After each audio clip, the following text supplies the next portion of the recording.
There's another component with this whole process that I've not said much about.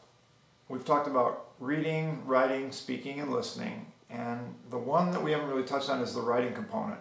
So for all of you listening out there, it's important for you to know that the writing component comes from the composition of questions for the game, which to this point I've done most of, but the community is going to now start to contribute.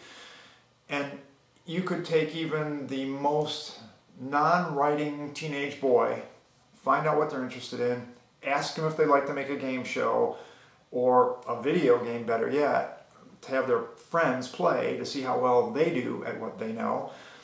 And that person will finger plunk. I've seen it, I've done it many, many times. So with that in mind, I encourage you all to use Cranium CoRE when that component is available to compose your own questions. And when you finally get to a point where the teachers and more importantly the students are writing questions for the game shows, and especially if they're doing the hypothetical, inferential, and the higher level thinking on Bloom's taxonomy types of questions more than the literal questions, which they'll start with to begin with, you're getting to the top of the mountain. So with all that being said, just use this vehicle as best you can for all the pieces, and do it in a teamwork fashion to start with, both for playing the game as well as for composing the questions, because I think that's an appropriate way to do it. It's a safe way, Maslow's hierarchy, safe.